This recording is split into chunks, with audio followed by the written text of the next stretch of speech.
And welcome everybody to the Paws Up Halftime Report. I am Jake Gibson, joined alongside my friend and co-host Kevin Barral, and FIU's losing by a score of 24-7 to the Delaware Blue Hens. And Kevin, I don't think there's any way of getting around this. Offensively, defensively, and especially on special teams, that was a bad first half for the FIU Panthers. Yeah, it was embarrassing. There's another way to put it. Kewan Jenkins, 2 interceptions, 2 really just bad reads, especially the second one.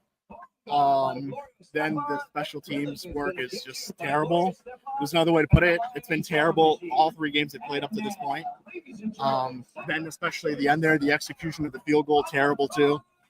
You know, there's just not much more to say. It's really bad, and if they don't fix it up, they're going to lose to Delaware. And there's another way to put it, and it's going to be by far one of the worst losses early on. I was in the bathroom earlier, and I heard someone say, "Is this Delaware or is this Penn State?" And it's crazy that FIU brought more energy to the Penn State game than they have so far today against Delaware. I think it's a chewable hangover. You have to think about it, right? Like, I don't know. It's just really bad. It's another way to put it. It's frustrating to watch because I do think FIU is a more talented team. I think it's a better team, but it's just bad decision making. And I'm going to keep it above you. Like, I wouldn't be shocked if Joe Pazansky runs out there to start the second half as the starting quarterback for FIU. I wouldn't be shocked at the start of the second half. I was going to ask you. I was going to ask you how much longer would you give Kewan? How much? Because they're going to get the ball to start the second half. So I would say give him one more drive, see if he's got it. If he makes one more really bad mistake like he did in the first half, then yeah, I'd say you have to put in the Holy P in there and see what happens. One positive I will say, to be honest with you, is the run game. Yeah. Even then, it just isn't what it's been the last couple of games. Again, the other thing is J.B. Sells seemed great, got the big interception there at the end, like momentum killer for Delaware, but that's it. Like, that killed the momentum they've had throughout the entire first half of the game. And Kewan just hasn't been making the right reads, in my opinion. I just don't know what's been going on. It's been a rough start for him this season. And it seems like he's trying to air it out a little bit more, get a little bit more explosive, and it just isn't working at all. Also, I'd like to acknowledge that FIU has really stayed away from the silly penalties for this season up to this point, but today it's been really bad with the penalties. Yeah, what is that? They've committed 6 53 yards. And look at Delaware. It's a blank sheet for them. That's just sloppy football. It's really sloppy football. And Willie was sure to mention it. Like, the one thing that he doesn't want is sloppy football. Yeah, that's all it's been today. I mean, the pass interference, the delay of game, the holding calls. And that's what's really hurt FIU. At the end of the day, like, as much as you want to say the second pick on Kewan really hurt them, because it set up the Delaware touchdown. It did. The penalty's been terrible, and that's certainly it. I mean, this is by far the worst season this season. It's not even close. And to look this bad against Delaware is very shocking to me because, like I said, you really gave it your all against Penn State earlier. As we, what did off script say? Told you Jenkins ain't it? I mean, today that's certainly been the case. But here's the good news about this, Kevin, is that you do have a whole second half to go, and we saw in the third quarter against FAU how the offense and defense really turned it up. Really made FAU look awful in the third quarter. I'm hoping they can do the same against Delaware. And like you said, talent-wise, they can do this. They can absolutely do this. They start the ball with they start the half of the ball, so you just got to score out of the gates and hope that your defense can really put some stops. But look, credit to Delaware. They beat UConn in overtime. They played Colorado pretty close for the most part, and they beat Delaware State. Like, if they win this game, they earned it, honestly. And they showed that they're probably the better team in Conference USA. But I don't know. It's tough to make any assumptions right now. We still have a full half to play, and FIU could really come back in this one. I think that could happen, but a lot of things need to go FIU's way. Obviously, the other thing to note too is the fact that Ryan Blades is out. Really hurt FIU badly. That was certainly a tackle to Victor Evans quite a bit. National levels too.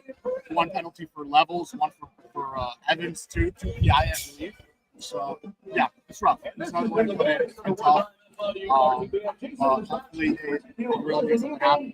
It has to be right out of the gates. Because if not, I think Delaware doesn't win this football game. The mistakes that Jenkins have made, too, it hasn't been because of a lack of time in the pocket. I think the offensive line has done a great job for most of this game. From the last drive. And Delaware's secondary, I will admit, I was not familiar with Delaware's secondary. They have been locking up receivers left and right. And credit to their receivers. They've outplayed FIU. They're a lot faster. A lot of credit to Delaware in general. Like their offense has been awesome to watch. It's been a fun product. Yeah. A lot of creative plays. We even saw Joe Silver take it into Wildcat formation, and it just hasn't gone FIU's way so far. And on this game we like to call, look at these pass catchers for FIU. You have Saquon Jean-Pierre, Cayenne, and Demps among the few that have actually caught passes so far in this game today. Perry with 53 yards. Running wise, Owens once again trying to put the team on his back, but Delaware has looked pretty good against him for the most part. I mean, that one drive that was 3 plays long, straight to the end zone. That's been pretty much the only highlight of this entire game, to be honest, except for that interception by let's see, who got the interception for FIU? Sellis, yeah. So we got that, but yeah, it's almost surreal that we're really struggling to find positives from that first half. But like I said, there's still a whole nother half to play. We'll see how much leeway the coaching staff gives Kewan in this second half, but stay hopeful because we saw what we saw against Florida Atlantic, but FIU is going to need a lot more than just what they got in the third quarter against FIU being down by 24-7. I saw this last week. FIU came out of the gate. That may be what it takes. Yeah, that might be what it takes. Final thoughts here before we wrap up here, Kev? We better not suck. We better not suck. You heard it here from Kevin Barral. So, yeah, that's pretty much it here at halftime. FIU down 24-7 to the Delaware Blue Hens. My goodness. We got some more comments here. Willie Simmons looked angry on the sidelines. Team's definitely going to turn up in the second half. I feel very confident they can, and I'm very interested to see what Willie Simmons is saying in that locker room right now to get these guys ready to go. And again, thankfully they have the ball to start off in the second half. So we'll see what they do offensively, because that's, I think, where the big problems have arisen so far. Special teams, I really hope special teams gets an earful, because they were not ready to go in this game, even more than the offense or the defense. So I agree with your football updates and the sports. And then Seb, need more of Owens in the second half. I agree. But here's the problem. You're down 24-7 in the second half. Eventually, you're going to be running out of time. And if you keep relying on the running game, you're going to be running out of time sooner than later. So Jenkins needs to get going in the passing game specifically. So we'll leave it there. FIU down 24-7. A lot of things need to go right for them in the second half. We'll see what happens. All right. Pause up, everyone. We'll see you post game.